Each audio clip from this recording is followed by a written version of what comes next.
Welcome to Queen Mary and welcome to the Mile End Institute for what is the fourth in our series of distinguished Hennessy Lectures.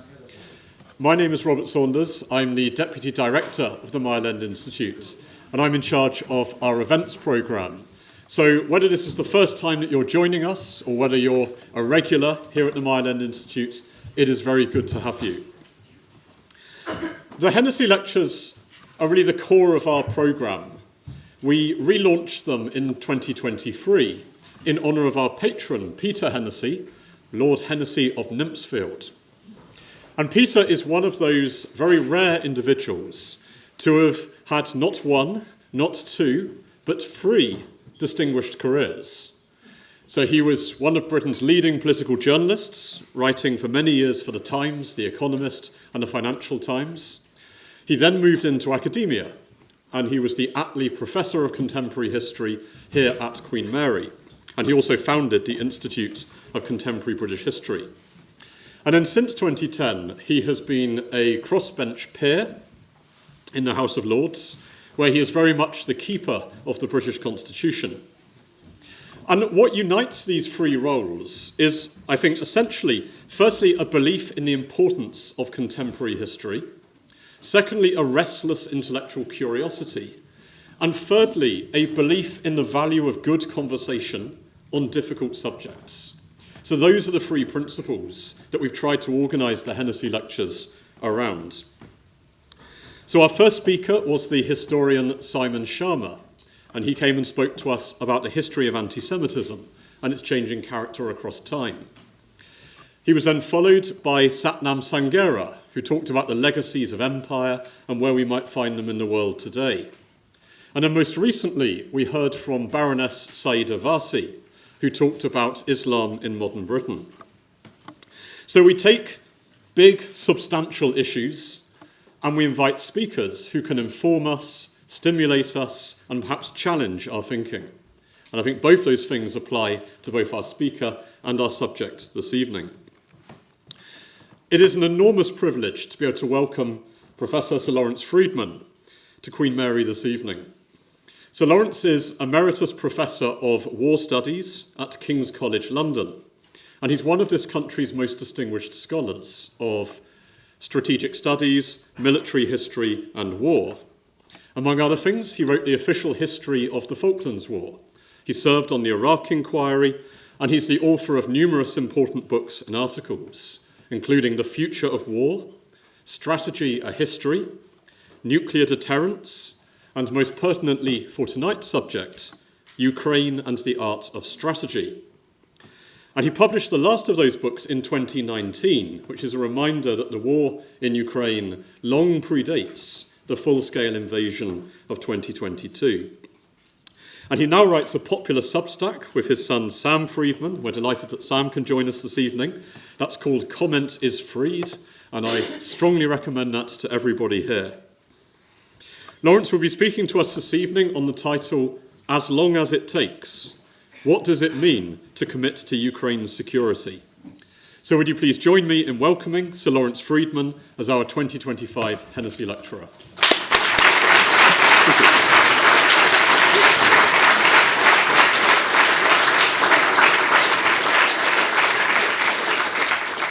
Thanks very much for the kind introduction. It really is a great honour and pleasure to give this lecture in honour of Peter Hennessy. I first got to know Peter in the late 70s when we were in our previous incarnations as a think tanker and journalist respectively. We had a shared interest in throwing light on British nuclear weapons, questions about the excessive costs and delays surrounding the Cheveline warhead for Polaris or the big strategic issues raised by the replacement of Polaris were considered too sensitive for public debate.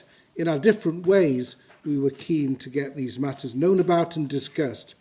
Peter was to the fore in achieving that, and his determination to throw light on how this country has been governed and the workings of the state continued in his distinguished career as an academic and peer of the realm. And as Robert has indicated, he was always has been exceptionally good company. There's a disturbing continuity between those old Cold War debates around European security and deterrence, and those that we now have about the dangers of Russian aggression and how to secure Ukraine. These new challenges are still discussed with the conceptual framework left over from the Cold War years. Yet the context is very different. Though the Cold War challenges seemed very real and the prospect of nuclear war cast its shadow, after the big crises of Berlin and Cuba of the early 1960s, and despite a few alarming moments, it was hard to develop a credible scenario for a major war. The situation is now more immediate and dangerous. Fighting is taking place in the centre of Europe. It's been going on for almost as long as Russia's Great Patriotic War, and by the summer of next year will have lasted as long as the First World War. Any long war leads to innovations in military technology and tactics and shakes up the established political order. This one is no exception. There has been much commentary on what it means for the character of modern war, especially because of the saturation of the front lines with cheap and expendable drones. But there has been less on its impact on the conceptual framework with which we think about questions of alliance and security guarantees. This is the topic I want to address in this lecture.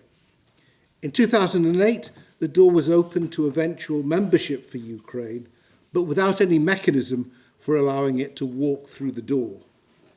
Yet the possibility that one day Ukraine might join the alliance has been used by Moscow to justify the invasion and occupation of its neighbour, and some in the West believe it has a point. Because Moscow has put so much stress on this issue, it's now taken for granted, including by Ukraine, that when and if a peace deal is agreed to end this war, NATO membership will be precluded. This has left Kyiv and its supporters scrambling around to try to find an acceptable alternative that will guarantee Ukraine's security should there be a deal. One additional problem is that the old model of NATO, the model Ukraine wanted to join, has been subverted, if not quite done away with, by Donald Trump. My interest in this lecture, therefore, is on both our thinking and practice, caused by the combination of the US administration's expectation that European countries will do more to look after not only their own security, but also Ukraine's, and the persistent challenges posed by Russia's aggression. When Russia annexed Crimea and carved out enclaves in eastern Ukraine in 2014, NATO countries backed Ukraine with sanctions against Russia and some arms supplies, though these were limited in both number and type. Western countries sought to show their displeasure with Russia while limiting their own liabilities. That remained the case even after the full-scale invasion of February 2022. The sanctions became more severe and more weapons were delivered, but liabilities were kept limited. The weapons supplied were notionally defensive.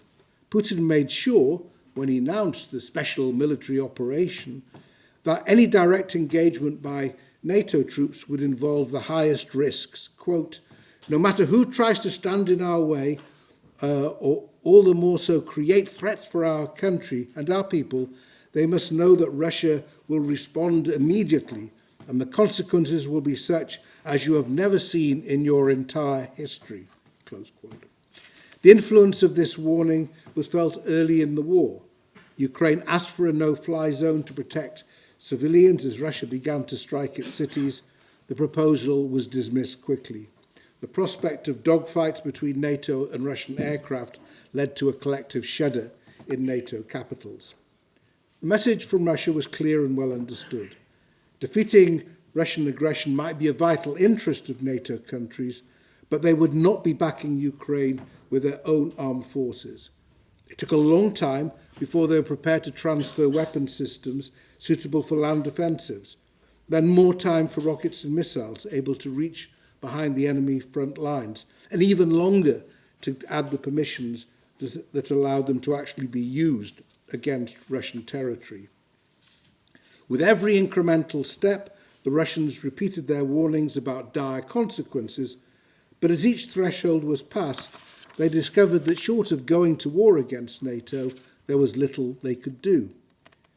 Yet while NATO imposed sanctions, provided money and advice, and gradually upped the quality and quantity of the weapons and munitions delivered, there was one threshold that was not to be crossed. Only Ukrainians would do the fighting, for only Ukrainian territory had been invaded and occupied, only Ukrainian cities battered and infrastructure targeted, only Ukraine men, women and children killed and injured. Western states have big stakes in how the war is being fought and its eventual outcome. In energy markets, the risks of a wider war, refugee flows and so on. But most importantly, they depend on Russia being held in Ukraine and ideally being pushed back. If instead it pushes forward, then the crisis will come with it, and bordering NATO countries will feel vulnerable and anxious. The West is not doing Ukraine a favour by helping it resist aggression. It is Ukraine doing the West a favour. Then there is the moral dimension. Russia is clearly the aggressor and Ukraine the aggrieved. Russia is an autocracy, Ukraine a democracy. NATO's semi-detached approach has the advantage of avoiding the risks and rows that would have accompanied a more direct engagement in the war. It made Western support more sustainable. The quality of Ukrainian resistance shown during the first months of the war also suggested that this might be sufficient on its own to help Ukraine win the war. But this always meant asking a lot of Ukraine against a much larger and more powerful neighbour. There's therefore been a disconnect between Ukraine's survival as an independent sovereign country, as a vital Western interest, and what is being done to help Ukraine survive.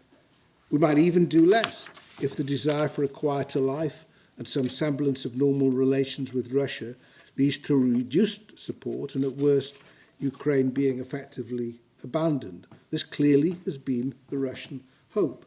Starting with the energy crunch in 2022 and continuing with all the current provocations and efforts at sabotage and manipulation, it has tried to show Europeans that they would be well advised to give up on Ukraine. This effort has failed. Despite all the early talk of Ukraine fatigue, levels of support have been maintained and increased. But from the start, when they were asked if they were ready to back Ukraine through the hardships and vicissitudes of war, the Allies have insisted that they were. And for how long? Well, they answered, as long as it takes.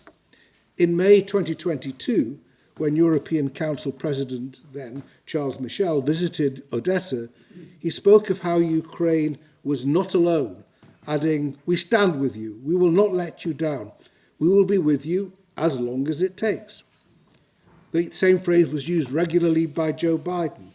"The American people are with you every step of the way," he told Zelensky at a press conference in the White House in December 22, "and we will stay as long as it takes." The term is still in use, for example, in a recent article in the Financial Times by Chancellor Merz of Germany. This is the reassuring formula used to show readiness to commit for the long haul, to reflect understanding that this is a war with perhaps years to run, and that Russia must be given no hope that weariness with the struggle will result in vital assistance falling away. As a statement of policy, however, it's nonetheless been criticised from two different directions. One, it offers too much. The other, it offers too little.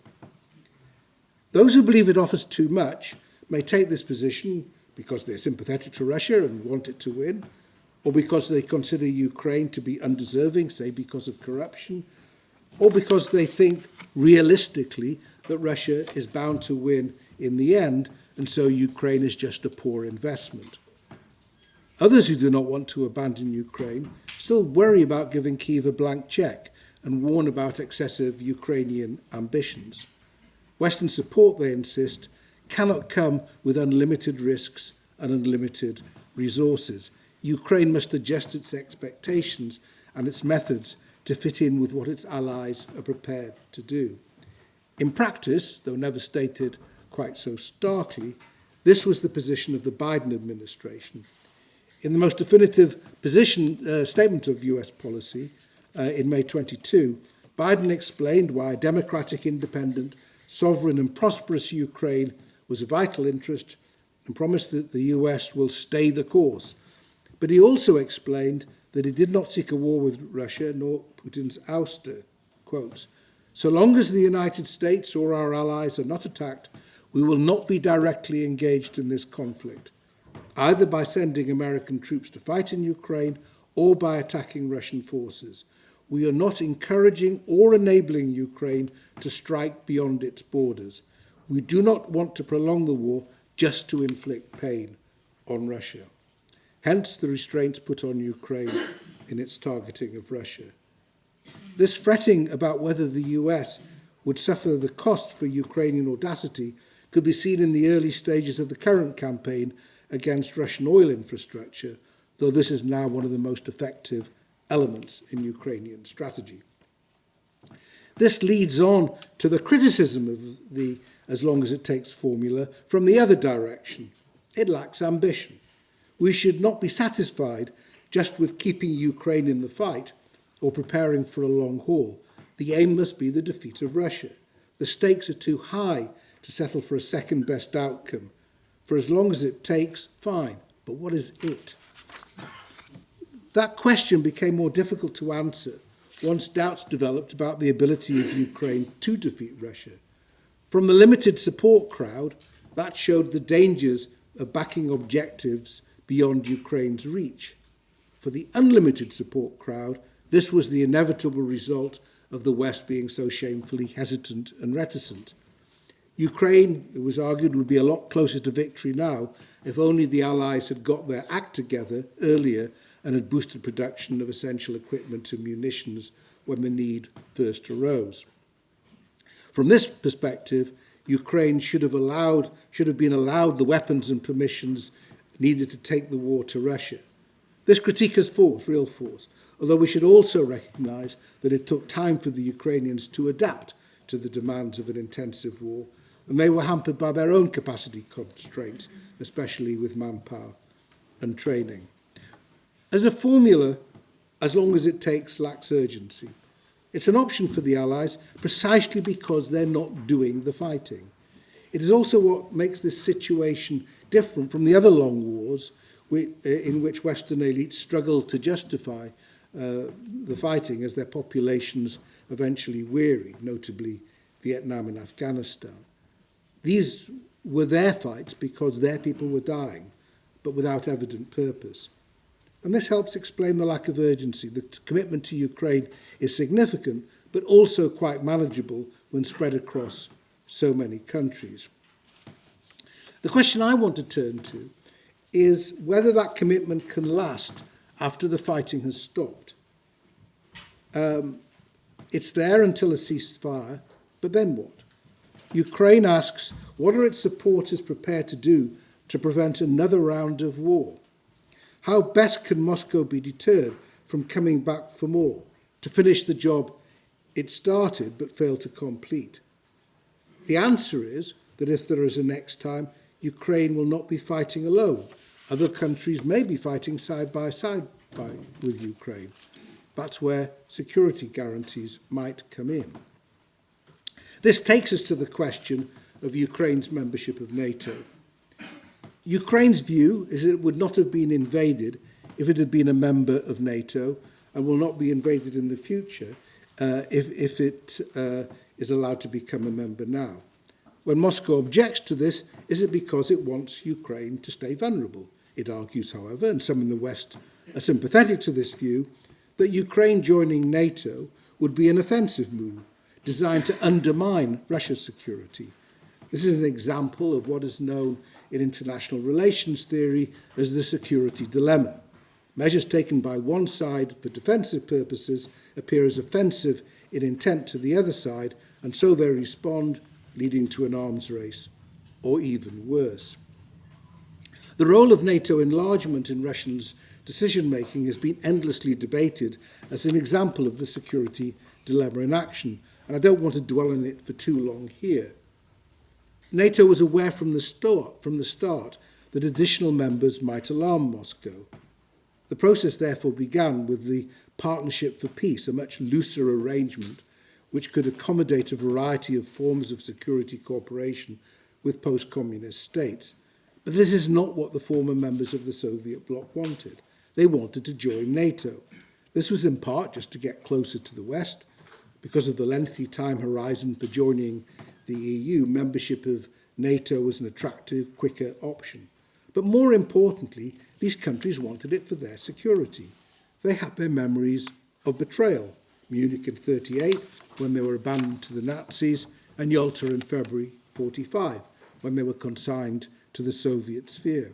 Enlargement was demand and not supply-led. And who is to say that they were wrong?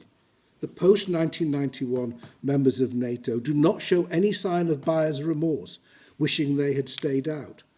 By contrast, substantial sections of their populations have at times regretted membership of the EU, or at least considered it a mixed blessing.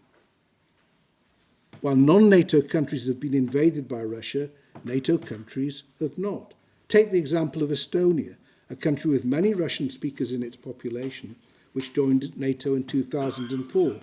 In 2007, it had a major argument with Moscow. The result was a massive cyber attack, which helped turn Estonia into one of the most digitally aware nations, but it was not invaded. So we don't know the counterfactual of what would have happened if NATO and the EU had not expanded, but it's hard to believe that keeping so many states outside of established support structures would have been more stable and mutually beneficial. Measures were taken to make the process more palatable to Moscow. In 1997, to assuage Russian concerns, NATO and Russia signed what was described as the founding act to govern their future relationships. This set up the NATO-Russia Permanent Joint Council to serve as a venue for consultations, cooperation and consensus building. The two sides insisted that they did not see each other as enemies and also promised to refrain, quotes, from the threat or use of force against each other as well as against any other state, its sovereignty, territorial integrity or political independence. So there was no promise against enlargement, but there was also a promise not to use force. The essential principle was that sovereign states could choose their own security arrangements, and this could include membership of NATO. The most difficult part of the process was always going to be the potential accession of Ukraine and Georgia. This was, in a way, NATO's last frontier. Putin was most concerned about these states joining, not so much because they posed an offensive threat. NATO could promise not to turn them into military bases. It was because membership of NATO would consolidate their positions as Western-leaning democracies, and that is what he wanted to prevent. With Ukraine, there was an added and crucial reason. Putin has an absolute conviction, based on his own tendentious historical research, that Ukraine has no right to be independent of Russia. In his notorious essay of July 2021 on the historical unity of Russians and Ukrainians, NATO is mentioned only once as exercising control, as if Ukrainian government has no agency. But Putin's main purpose was to demonstrate that Ukraine was an artificial creation with an illegitimate government. From the moment he returned to the presidency in 2012, Putin was keen for Ukraine to be brought back into the Russian sphere. This explains why he put Viktor Yanukovych as pro-Russian a president in Ukraine as he was ever likely to get, under so much pressure in 2013 not to sign an association agreement with the EU, not NATO. Even more so, it explains his reaction to the consequential revolution of dignity with the annexation of Crimea and his fomenting a rebellion in eastern Ukraine. Ukraine's view is it would not have happened had its membership been agreed when it was discussed by NATO at its 2008 Bucharest summit. Instead, there was a sloppy compromise, which did not rule out future membership, but didn't take any steps to make it possible. Thereafter, it was not seriously on the table. If there had been no full-scale invasion, Ukraine would still not be a member, though because of the war, NATO has enlarged with both Finland and Sweden. In discussions with Moscow, prior to the full-scale invasion, NATO offered to go back to the 1997 Founding Act, which since 2014 had fallen into disrepair, promised non-aggression and that no offensive weapons would get too close. We know from a comment made by Putin last December that Biden offered to postpone Ukraine's NATO accession by 10 to 15 years, so contradicting suggestions that Biden had made no effort to find a compromise prior to the full-scale invasion.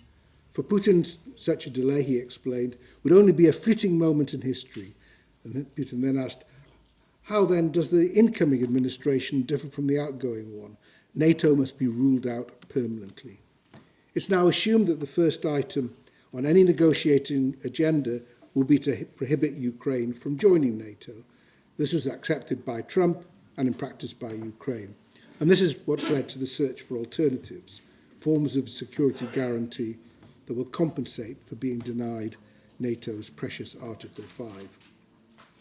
The term security guarantees has been in use for so long that its meaning apparently so clear, it doesn't get subjected to much scrutiny.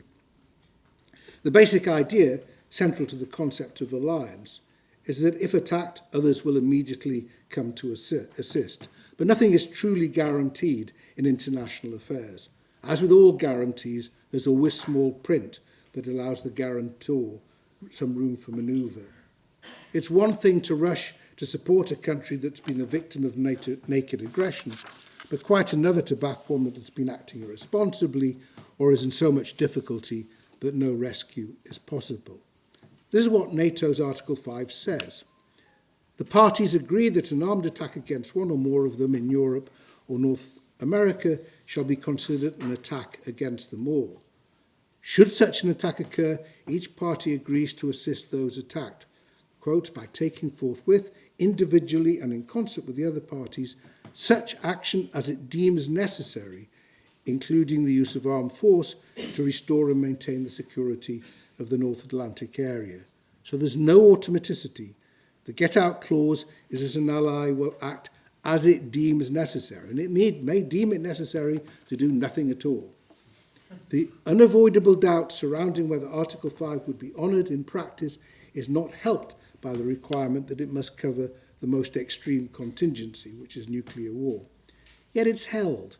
Even allowing for recent provocations, Russia has stayed clear of posing an Article 5 test to NATO. It's the most powerful and durable alliance in history, led by a superpower still, the United States. While nobody knows what would happen if a true test came, Moscow knows it would be taking a big risk if it tried to find out. Because alliance is preferable to standing alone, states are prepared to live with its inherent uncertainty. Despite its lack of automaticity, this therefore remains the gold standard for security guarantees. But it's not just the treaty language that makes this guarantee credible. It's not only the commitments behind it and whether the parties can be trusted to keep their word. It's also, in NATO's case, the integrated military command, the interoperability of forces, the joint deployments and exercises. When reassurance is needed because of particular threats, as currently with the Baltic states, then forces are moved to vulnerable areas to demonstrate that allies will be engaged from the start. It works because it's an active alliance and not left dormant until an emergency arises. Ukraine can have paper promises, and it's had paper promises before. In 1994, Ukraine gave up the nuclear arsenal inherited from the Soviet Union, and in the Budapest Memorandum, the US, UK and Russia, and then later France and China, undertook to respect the independence and sovereignty of the existing borders of Ukraine, which meant not threatening force or engaging in economic coercion to provide assistance if Ukraine should become a victim of an act of aggression or an object of a threat of aggression in which nuclear weapons are used. Not much ambiguity there. Yet when Crimea was annexed in 2014 by Russia, the others did little other than complain and impose limited economic sanctions. When Putin was asked about the violation of Ukrainian sovereignty, he explained that the changed government in Kyiv meant that, quote, a new state arises, but with this state and respect to this state, We have not signed any obligatory documents. During negotiations on a peace deal in the weeks after the 2022 invasion, Zelensky agreed not to join NATO, but sought alternative forms of security guarantees. And at best, they pointed to yet another version of the Budapest Memorandum, with other states asked to pledge their support to Ukraine in the event of future aggression, including Russia. One reason these talks ended in April 2022 was when Russia changed the draft treaty language so that any action would require that all would-be guarantors, including Russia, acted with unanimity. It wanted a veto on security guarantees. And then, as Trump moved to get a quick deal earlier this year on ending the war, and with his apparent view that Ukraine was responsible for its own misfortune, there was concern that Kyiv might be put under pressure to accept an unsatisfactory settlement that would leave it vulnerable, not only without NATO, but without anything else in its place.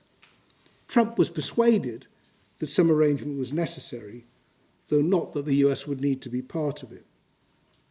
When the Europeans, led by Britain and France, came up with the idea of the coalition of the willing, a collection of countries, not only in NATO, that would commit to Ukraine's long-term security outside of the NATO framework, Trump not only thought it was a good idea, but one that would be acceptable to Moscow. The Kremlin rushed to make clear that European troops on Ukrainian soil was unacceptable, although, as is so often the case, it's not clear that Trump noticed. He kept on making the same claim. At any rate, when the Alaska summit gave a momentary push to a deal, leading European leaders to rush to the White House with Zelensky, the issue was revived and given a bit more backing with a greater US military involvement in subsequent discussions. But once again, Moscow made clear that it could not agree to the sort of arrangement under discussion, apparently contributing to Trump's growing irritation with Putin. In all of this, what may have been missed is that the plan now connected with the coalition of the willing is not a security guarantee. As I mentioned, the credibility of NATO's Article 5 depends not just on the formal commitment to treat an attack on one as an attack on all, but measures in place to ensure that the alliance is present from the start should an adversary attack. And this is what is now being planned. The starting point is that the deter and defend role will remain primarily for Ukraine, and that the role of the coalition is to make that more effective and credible. As the concept has evolved, it's acquired three elements. First, boosting the Ukraine's own forward defences. The best deterrent will be a super-fortified front line manned by Ukrainian troops, but with external logistical and technical support to ensure that it's able to blunt any future Russian offensive. There might be a few European brigades behind, but only as a backup. The sort of numbers that were being discussed of 100,000 European troops were always fanciful, and there's no way that's going to happen. Second, air defences, including manned aircraft, organised from bases in Poland and Romania, would provide some sort of no-fly zone. Third, a Black Sea fleet, possibly led by Turkey, would clear mines and keep open trade routes. The importance of both the air and sea components is that they support economic activity, which is essential to Ukraine's recovery. There is a potential element of tripwire in all of this, in that if the Russians breach the front lines, there might be clashes involving Western troops, which would trigger a much deeper involvement. But as far as I'm aware, the sort of issues raised by security guarantees, including the nuclear aspect, have not yet been properly discussed. This was implied by European requests that the US provide a backstop, but while Trump never quite ruled this out, he hardly seemed enthusiastic. Now, at the start of the war, after the full-scale invasion, when Ukraine's own military capacity was limited, then both its current fight and its future security appear to depend totally on its partners. And in key respects, this is still the case. economic, military and intelligence assistance remains vital. Yet something has happened to Ukraine over this period. It has built up its industrial capacity to a remarkable extent. It now provides almost 2/3 of its own kit and ammunition. It has become a major innovator and producer in drone warfare. Some 4.5 million drones will be produced this year. It has unmatched operational experience, which it now shares with European countries. Recall that in February 2022, one of Putin's objectives was to demilitarize Ukraine. It has achieved the opposite. When Zelensky responded to the drones dropping into Poland by offering advice on anti-drone measures, he was not being cute. Ukraine is to the fore of these technologies, as well as innovating constantly. It's a potential exporter. Ukraine cannot easily become a de facto member of the EU. To get even close will take time, but is becoming a de facto member of NATO. When Ukrainians say they're defending Europe's borders, they're correct. If they fail, then the risks for NATO countries will become even greater and will be worrying about more than the occasional probes that reveal the leakiness of air defences. Zelensky turns up to all alliance meetings. Its armed forces work closely with alliance partners, and its arms industry is cooperating with Western manufacturers. Because of the threats from Russia's missiles and drones, Ukrainians are locating their factories in other countries, including the UK, most recently Denmark. More of that may be necessary, which may in turn add to the Russian pressure on Europe. One suggestion arising from the Russian drone intrusions into Europe is that a defensive shield should be established from inside Ukraine. And if Ukraine is going to be involved, then should not Ukrainian territory be protected as well? Perhaps the no-fly zone that appeared to be such an outlandish proposal in 2022 will start to appear reasonable in the face of Russian provocations. It would only be dealing with unmanned systems. The issue has moved beyond security guarantees, and the concept of the coalition of the willing needs to be untethered from that role. A lot of things we never thought likely have now come to pass as a result of this terrible war. Russia's persisted with its aggression. Despite its extraordinary battlefield losses, it continues to fail to make serious battlefield gains. Its energy infrastructure is attacked on a daily basis. It has been offered a ceasefire, but refused.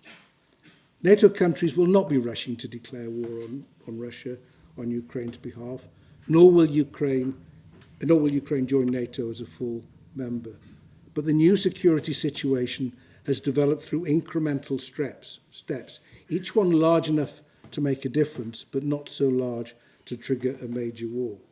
Because of this, Ukraine is becoming integrated into European security structures.